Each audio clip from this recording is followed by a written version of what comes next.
Next up, a laughing session from the Laughing Cow.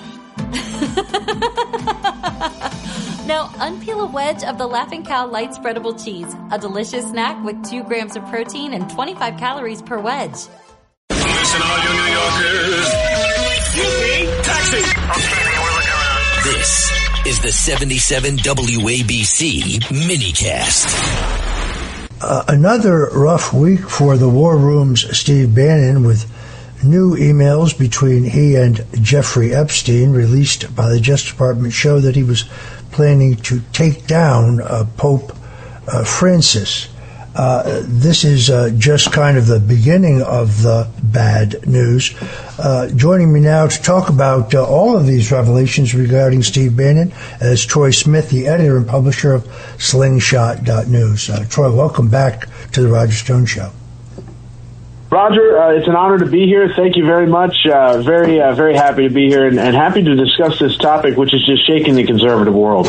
Yeah, it really has. Look, I make no bones about the fact that what my original beef is with Bannon. Well, when Manafort left the campaign based to the fake news set up by the New York Times and the Clinton people, in which they faked a ledger that showed a $29 million payment to Manafort for some political campaign, which, by the way, I think would have been legal. But that document on the front page of the New York Times was forged. It drove Manafort from the Trump campaign. The Mercers, wealthy Trump supporters, pledged more money if Steve Bannon was put in charge, and that's how Bannon became the campaign manager. But I had my own beef with him because I actually tried to help him in that role.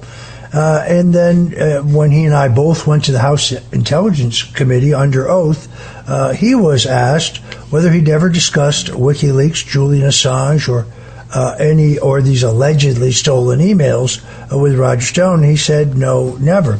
You can imagine my surprise at my trial in Washington, D.C., when the government surprise witness is Steve Bannon, who sweeps to the jury box, or I should say to the witness stand, dressed like kind of a fat Johnny Cash, all in black, lots of dandruff, doesn't look like he's bathed recently, won't look me in the eye, asked the exact same question, did you ever speak to Roger Stone about WikiLeaks, Julian Assange, or these allegedly stolen emails? He says yes. Stone brought it up in every phone conversation we had in 2016, and I considered him the campaign's access point to WikiLeaks. I'd taken 3 separate lie detector tests to prove that was false. So I knew him to be a backstabber. Now, at that point, I didn't realize that he was under investigation himself. By the way, the prosecution had an obligation to tell us that when they produced him as a witness, but of course they didn't, and that he would later be charged with stealing $15 million from the Build the Wall Foundation. He would be charged federally.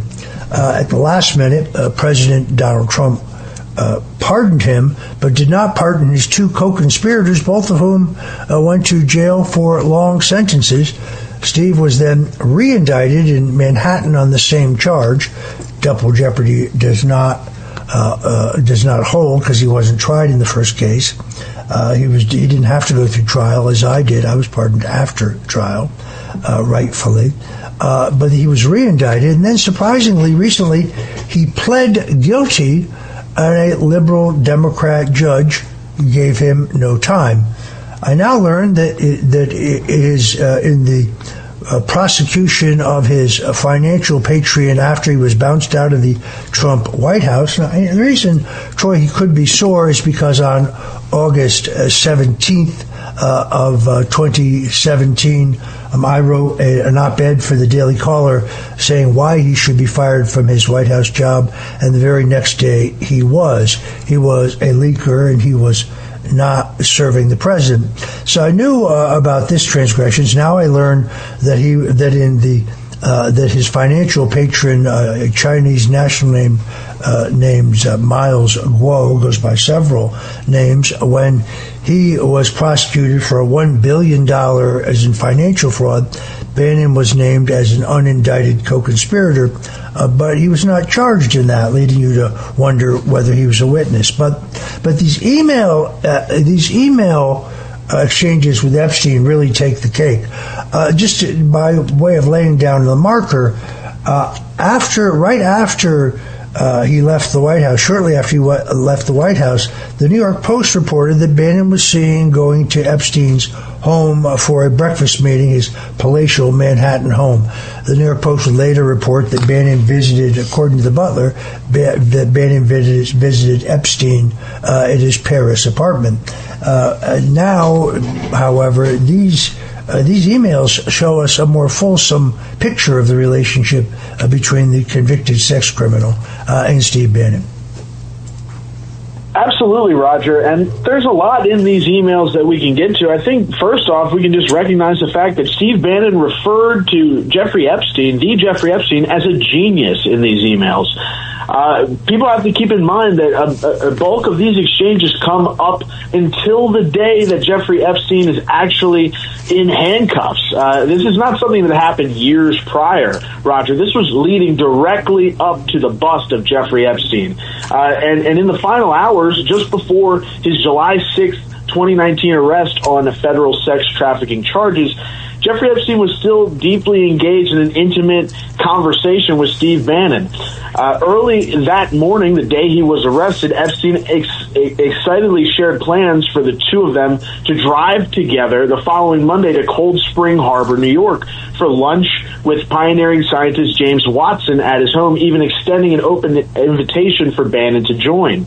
Later that afternoon, the conversation turned to future filming of this documentary that Bannon was essentially hired to produce for Jeffrey Epstein to cleanse his image. And so they're talking about filming this documentary on the day that Epstein is arrested, Roger, talking about can they film it on the island. That's a direct text from Steve Bannon to Jeffrey Epstein. If we can arrange it, can we film on the island? Referring to Little St. James, the same island we've heard so much about.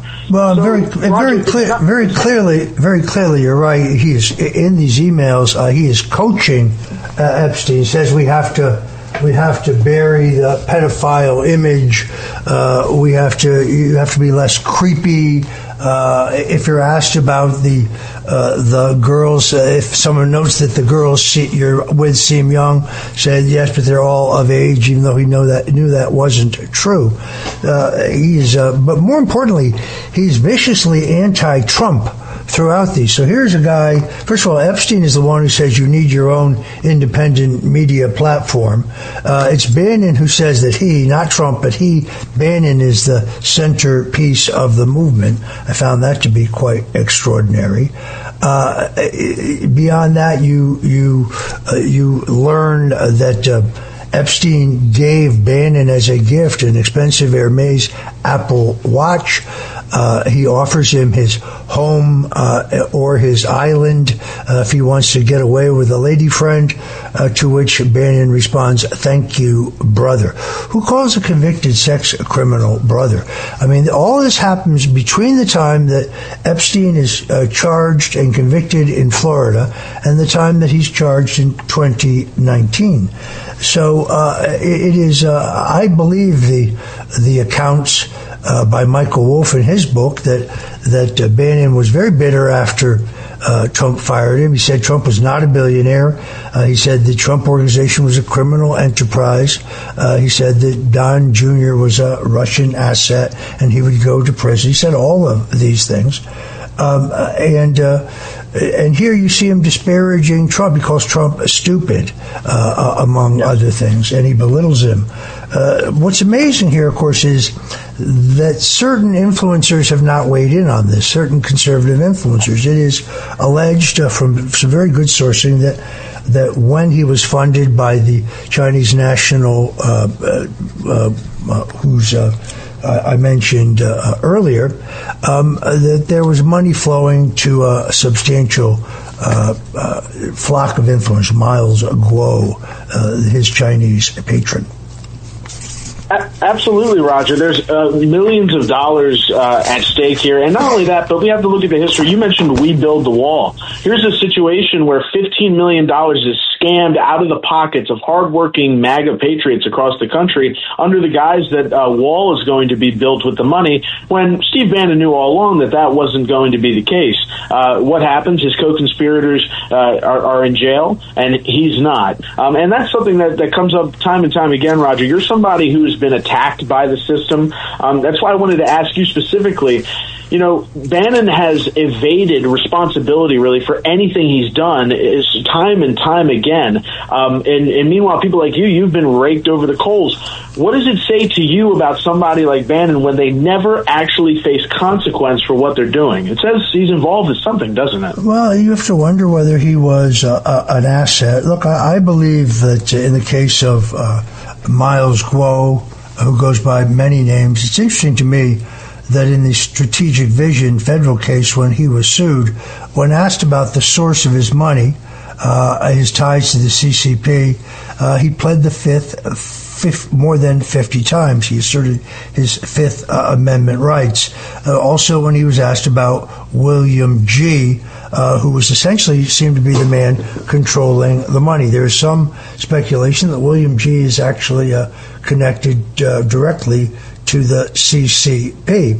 So a lot of questions about this money flow, but you're right. Again, he's an unindicted co-conspirator. When he is convicted, he serves no jail time. He gets a pardon at the last minute. You have to wonder how he's lived kind of a protected life, don't you?